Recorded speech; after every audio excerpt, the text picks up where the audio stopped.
Hello, आप सभी का स्वागत है, अभिनंदन है। आप अच्छे होंगे, मस्त होंगे, इसी उम्मीद के साथ आइए क्लास 10th का हमने यदि निम्न सारणी में विद्यार्थियों के प्राप्तांकों का समांतर माध्य 25 अंक है तो f का मान ज्ञात कीजिए। मतलब इसका समांतर जो माध्य है 25 दे दिया है तो f का मान ज्ञात कीजिए। तो जब भी हम समांतर माध्य निकालेंगे, क्या निकालेंगे? समांतर माध्य। तो जब भी हम समांतर माध्य निकालेंगे तो sigma F x upon sigma F, मतलब एफ एक्स क्या है? सिग्मा एफ यानी बारंबारता, और ये एक्स मध्य पद का गुण है, यानी बारंबारता मध्य पद का गुण है, और ये फिर बारंबारता को जोड़ना है। तो कहने का मतलब ये है कि हम पहले सारणी बनाएंगे। पहले सारणी बनाने का मतलब ये हुआ कि हम इसको कैसे करेंगे भाई? आप एक सारणी बनाइए तो हल, चलिए हल में आप लिख लेंगे पहले प्राप्तांक। तो प्राप्तांक आपका हो गया। आप ऐसे सारणी बनाएंगे।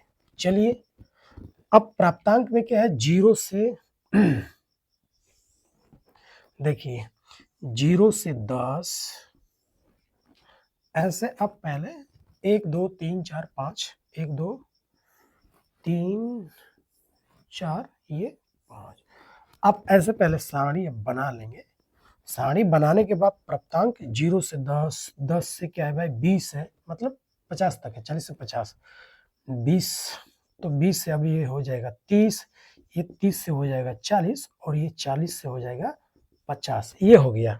फिर अब प्राप्तांक के बाद विद्यार्थियों की, इसका हम मध्य पद निकालेंगे। ध्यान दीजिए, प्राप्तांक से ई मध्य पद, मध्य पद, मध्य पद का मतलब इसी को हम x मान लेंगे। क्या निकालेंगे? 0 10 है, इसका मध्य पद क्या होगा? 5 होगा। मतलब जो ये सीमाएं हैं 0 10 है, इसको जोड़ करके 2 का भागा दे दीजिए तो मध्य पद निकलेगा। तो 0 10 को जोड़ेंगे तो 10, 10 बटा 2 का मतलब 2 5 10, यानी 5 हुआ। 20, 20 10 को जोड़ेंगे 30, 30 में 2 का भाग देंगे तो होगा 15, तो ये 15, यानी मध्य पद। 30 20 50, तो इसका आधा 25, 4 3 7, 4 3 7 यानी 70, 70 का आधा क्या होगा भाई? 35 होगा। और ये 5 4 9 90, तो 90 का आधा का होगा भाई 45, ये मध्य पद। अब विद्यार्थियों की संख्या, तो यहाँ पे विद्यार्थियों की संख्या निकाल लीजिए। विद्यार्थियों की संख्या, चलिए भाई विद्यार्थियों की संख्या का मतलब फ्रीक्वेंसी यानी एफ, ये हमारा क्या है? एफ है। तो क्या है भाई? 6 है, एफ है, फिर 6 है, फिर 10 है, और फिर क्या है? 5 है, ये 5। तो आपको अब करना क्या है? अब निकलना है आपको क्या? अब देखिए आपको निकलना एफ एक्स, एफ गुणे एक्स।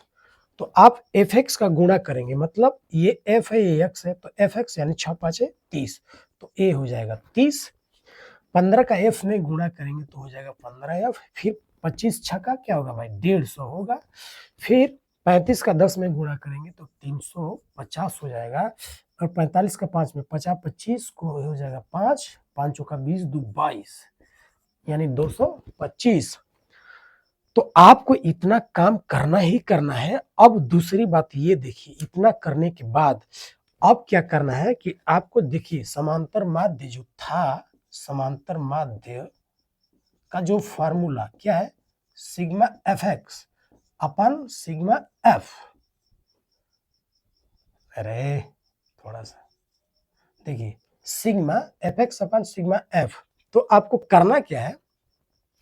यानी सिग्मा एफ एक्स का आपको जोड़ निकालना है। तो यहाँ पे एफ एक्स है तो इसका जोड़, सिग्मा का मतलब जोड़। तो आप जोड़ अगर निकालेंगे सिग्मा एफ और एफ का जोड़, तो देखिए 6 6 12, 12 में 10 जोड़ेंगे तो 22, 22 22 5 27, तो ये हो जाएगा 27, प्लस ये एफ है तो आप एफ ऐसे ही रहने देंगे, एफ को इसमें नहीं जोड़ पाएंगे, ये मतलब 27 प्लस एफ ही रहेगा, अलग अलग रहेगा। अब इसको आप नहीं जोड़ेंगे, क्यों? क्योंकि इसमें एफ है। ध्यान दीजिए, सिंपल नंबर है, 30 है, 150 350 225 है तो नंबर है, लेकिन इसमें एफ है। तो आप इन सब में नहीं जोड़ेंगे, अलग ही जोड़ेंगे। जैसे आप इतने अलग जोड़ा हुआ, तो आप क्या करेंगे? कुछ अब जोड़िए, 150 और 30 5 3 8 180, चलिए 0 0 0 5, तो ये हो जाएगा 5। हमको जोड़ना है 3 3 में 5 तो 5 3 8, 8 5 13, 13 13 2, 13 2 15 को 5 हासिल 1। अब देखिए 1 हासिल, तो यहाँ पे 1 1 2 2 और 3 5, 5 2 7, यानी कि 755 और प्लस 15f हो जाएगा। ध्यान दीजिए, अब हमको समांतर माध्य जब निकालना है तो करेंगे क्या, आपको सिंपल ध्यान दीजिए, समांतर माध्य पहले ही आपको दे दिया है कि इसका जो समांतर माध्य वो क्या है, 25 है। तो समांतर माध्य यानी हो गया क्या, 25 बराबर सिग्मा fx।